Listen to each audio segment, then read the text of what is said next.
आमची पेडण्याची कला तशीच उरची माझी ती इच्छा आसा। तशेंच माझी इच्छा आहा कितें पेडण्यान एक रवींद्र भवन जावचें आनी ते रवींद्र भवन 5 वर्सां भितर कशें तरी आमच्या पेडण्यान जातलें आनी ते करून दितलो। आनी तशेंच तुमी सांगलेलें आहा कितें हे आमचे प्रभाकर फणसेकर नांव दिवचें, त्या खऱ्यान म्हाका खूब बरें दिसता कितें तेचें नांव म्हाका दिसता आमी सगळ्यांनी मेळोन आनी म्हाजी इच्छा आसा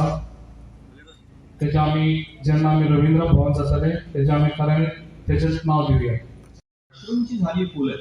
तुम्ही नव्हे हे एका वेगळ्या दृष्टिकोना रसिकांचं आवडतं, परंतु आज समाजाची एकंदर स्थिती बघताना मला असं विचारलं की पणशीकरांचं कुठलं नाटक आज तुम्हाला मूलभूत समस्यांचं उत्तर देतं, तर मी अश्रूंची झाली फुलं असं म्हणेन। त्याचं कारण असं की आज जी काही भ्रष्ट समाज व्यवस्था आहे, सगळीकडे घसरणं सगळं जे होत आहे, माणसामध्ये जे द्वंद्व सगळं चाललेलं आहे, तर त्याचं उत्तर काय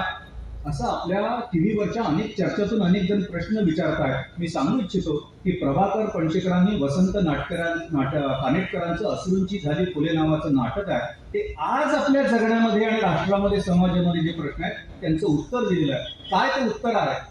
की विद्यानंद नावाचा शिक्षक राष्ट्रधर्माप्पा जो आहे तो त्याला विकत घेऊ बघतो, त्यावेळी तो नकार देऊन स्वतःच्या पायावर ताठ उभं राहण्याचा प्रयत्न करतो, त्याला तुरुंगात जावं लागतं। अशा वेळी तरुणाईला एक नवा मंत्र देऊन लाल्या नावाच्या तरुणाला तो उभं करतो। आणि मला नाटकाचा शेवट, आपल्या सगळ्यांनी हे नाटक बघितलेलं आहे, अनेक वेळा वाचलेलं आहे, आजच्या परिस्थितीमध्ये महत्वाचं वाटतं की हा विद्यानंद शेवटी स्मगलर होतो, स्मगलरचा भोरक्या होतो आणि तो विमानतळावर आलेला असताना लाल्या ज्या गुंड प्रवृत्तीच्या मुलाला त्यांनी वाचवलेलं असतं, उभं केलेलं असतं, त्याच्यावर केसेस काढण्यामध्ये सगळं पणाला लावून त्याला मोठं केलं, हा CID इन्स्पेक्टर झालेला असतो आणि तो स्मगलरांना अटक करण्यासाठी झालेला असतो, तेव्हा हे मुद्दाम त्याची परीक्षा घेतात।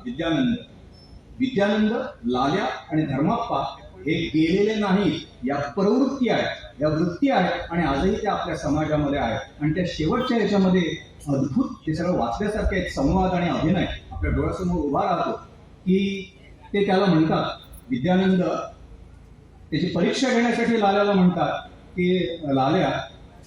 खऱ्या माणसांचं अलीकडे ठीक नाही, त्यांना भीक मागावी लागते। तेव्हा तो त्यांना काय उत्तर देतो, स्टॉप इट, भीक मागितलं तर बरं झालं असतं, तुम्ही भ्रष्ट का झाला,